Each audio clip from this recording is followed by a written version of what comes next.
नमस्कार, प्रणाम। मैं हूं आपका अपना भाई सोनू तिलकधारी। जी हां, आप लोगों को बताते हुए ये बेहद खुशी हो रही है कि जो कि संगीत के प्रेमी हैं, संगीत को सुनना पसंद करते हैं, जिसको संगीत प्रिय लगता है, अच्छा लगता है, उन युवान भाई बहनों के लिए एक विशेष सॉन्ग अभी सोशल मीडिया पे सुर्खियों में बना हुआ है। जी हां, हम आप लोगों को बता दें कि भोजपुरी, बॉलीवुड या हिंदी के किंग कहे जाने वाले नहीं।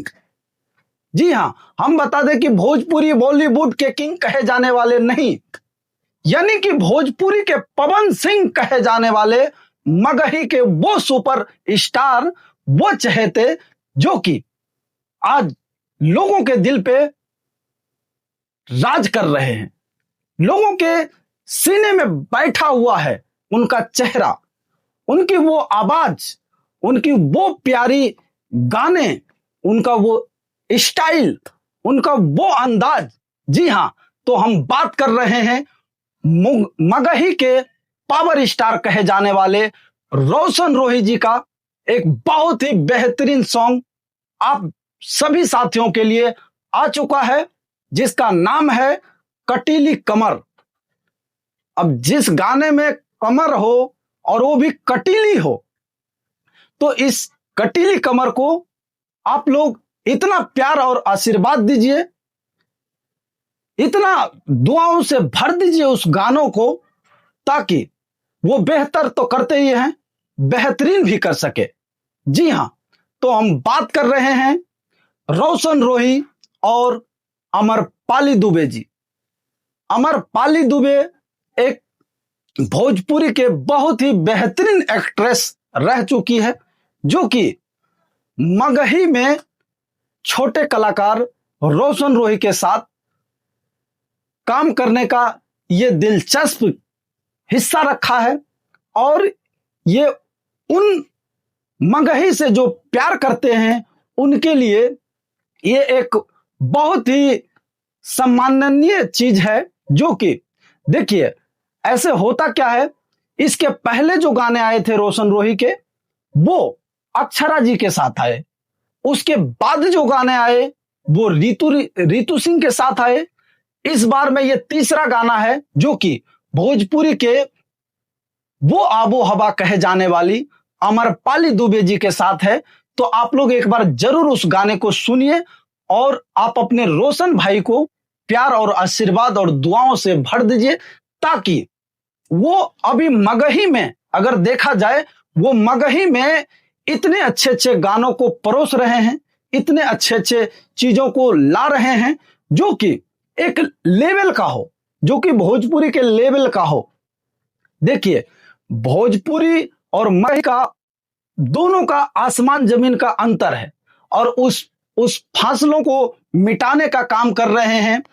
एक तो उसी के आसपास इर्द गिर्द रहने वाले, जिनसे कि जैसे बहुत सारे ऐसे चेहरे हैं जो कि मगही को ऊपर ले जाने में उनका बहुत बड़ा योगदान है।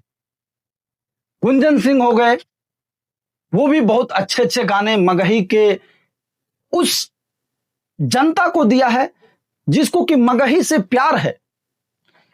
आशीष लाल यादव हो गए, बहुत बेहतरीन सब गाने और अच्छी अच्छी चीजें लोगों को लिए लाए, और इतना प्यार और आशीर्वाद मिला उन लोगों को। वो लोग बेहतर किए, अब बेहतरीन करने की कोशिश कर रहे हैं, जिसमें एक चेहरा है रोशन रोही।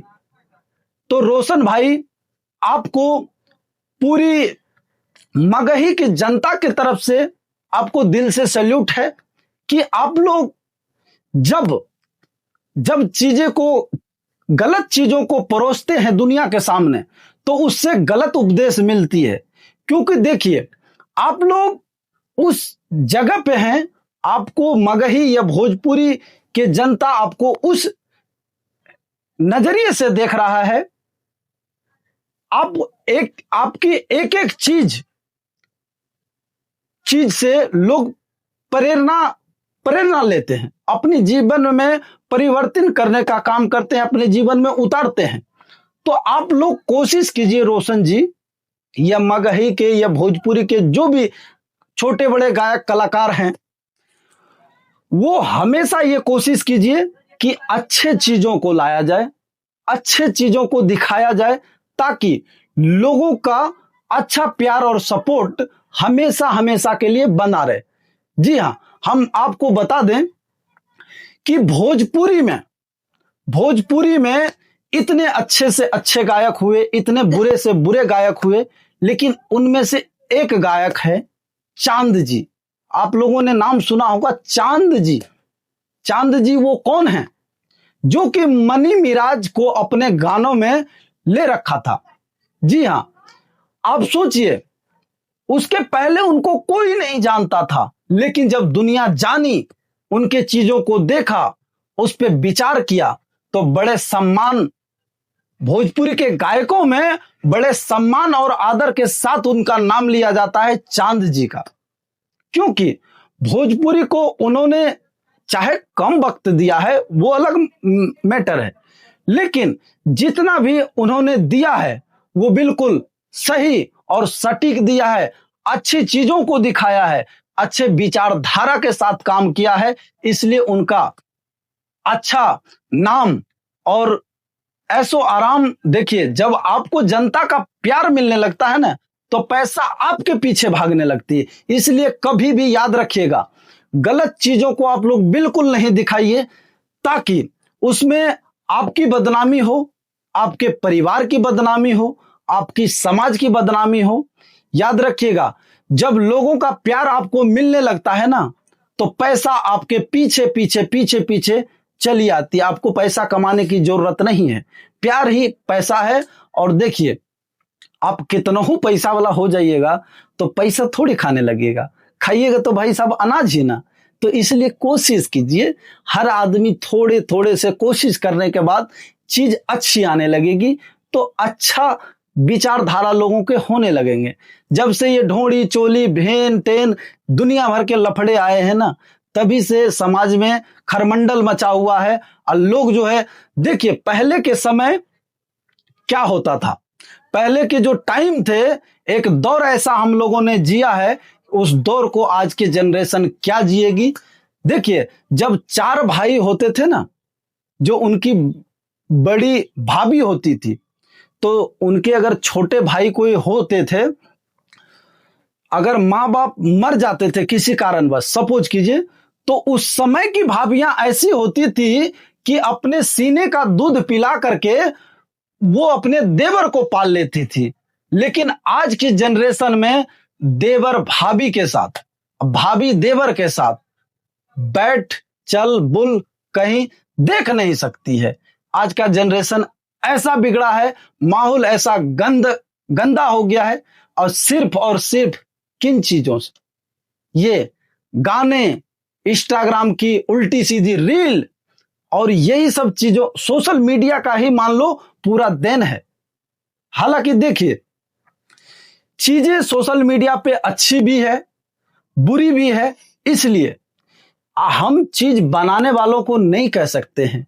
ये आपका माइंडसेट है कि आप देखते क्या है। इसलिए आप अगर चाहते हैं कि दुनिया सुधर जाए, सुलझ जाए, तो सबसे पहले आप सुधर जाइए, आप सुलझ जाइए, क्योंकि आप दुनिया में से एक पीस हैं। और ऐसे ही आप जब सुधर जाएंगे तो लोग आपको देख करके परिवर्तित होने लगते हैं। ये आपको किसी को बताने की जरूरत नहीं है, या किसी को समझाने की जरूरत नहीं है। जब आपके आचरण पवित्र होंगे ना, जब आपके कर्म पवित्र होने लगेंगे, जब आप मर्यादा से बोलेंगे, मर्यादा में रहेंगे, तो चीजें देख करके ही लोग अपने सीखते हैं। आप बताइए कि जो चीजें, भाई ऐसा होता है ना, हमारे आप लड़कों में देखिए कि ऐसा होता है ना कि सामने वाले के पास आईफोन है तो मुझे भी आईफोन ही चाहिए। क्यों चाहिए? क्योंकि हमने उसको देखा।